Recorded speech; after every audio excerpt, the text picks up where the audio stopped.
China markets its weapons as cutting-edge, battlefield-proven, and strategically game-changing. But during the 2025 conflict between India and Pakistan, known as Operation Sindhoor, the real performance of Chinese-made weapons came under harsh scrutiny.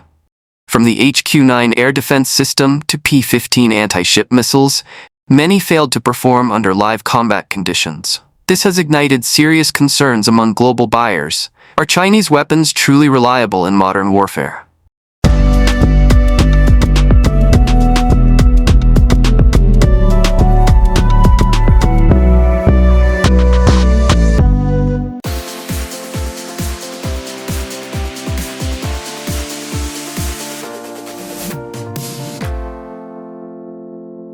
For decades, China has aggressively expanded its arms export market, supplying over 50 countries with tanks, fighter jets, drones, and air defense systems. Countries like Pakistan, Myanmar, and Nigeria have leaned heavily on Beijing for their defense upgrades.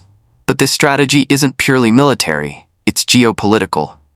Chinese weapons come with diplomacy attached. Yet there's always been skepticism. Do these systems match their Western or Russian counterparts in combat reliability? Operation Sindhoor in 2025 finally put that to the test.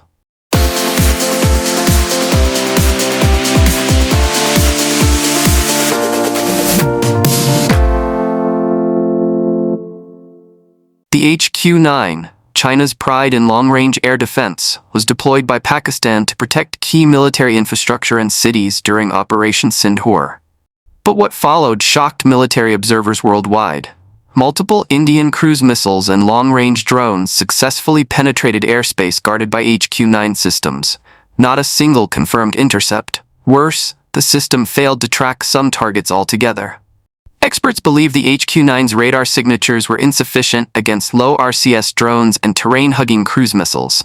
Others cite poor electronic warfare resistance. The system failed when it mattered most.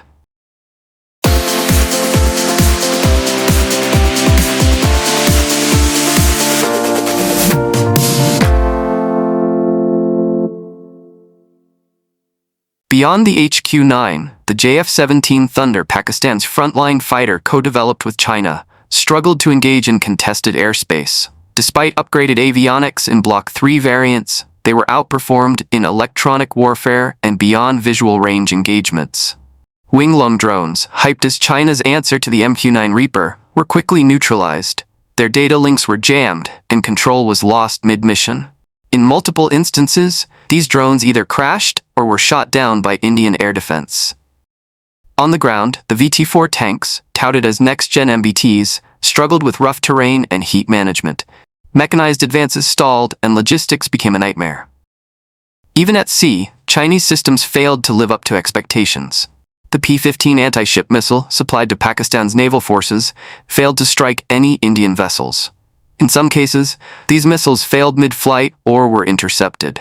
Their poor targeting algorithms and ECM vulnerability were exposed in actual combat.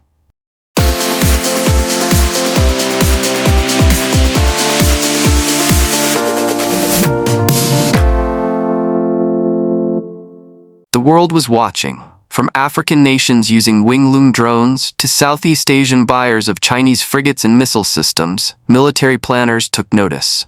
What happens when a major military power like India exposes vulnerabilities in Chinese-made equipment? Confidence in these platforms takes a hit. Countries considering Chinese defense deals now face harder questions. Is this affordable gear, or is it unreliable in combat? Some analysts argue that Chinese platforms are optimized for peacetime deterrence and showmanship, not for high-intensity warfare.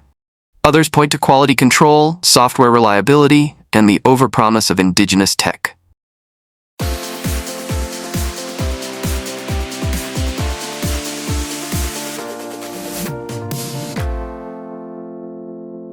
Narration. China's defense industry excels at marketing. Slick visuals, fast development cycles, and competitive pricing. But Operation Sindhoor revealed the gap between marketing and battlefield merit. This doesn't mean all Chinese weapons are failures. Far from it. But it suggests a dangerous trend.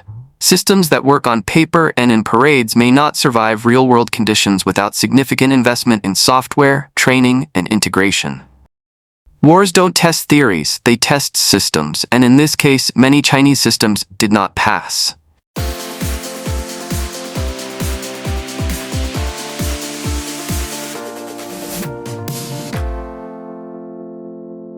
The lesson from Operation Sindhoor isn't about India or Pakistan alone. It's about the credibility of modern weaponry in the age of hybrid warfare. Chinese defense exports face a crisis of confidence, and nations around the world are paying close attention. Will this shift the balance of the global arms trade? Will buyers now look to more proven systems despite higher costs? Only time will tell. But one thing is clear. The battlefield is the final judge, and hype alone cannot win wars. What do you think? Are Chinese weapons overhyped, or do they just need more real-world evolution? Comment below, like, and subscribe to Strategic Vanguard. We bring you sharp, unbiased, and battle-tested analysis from a global defense lens.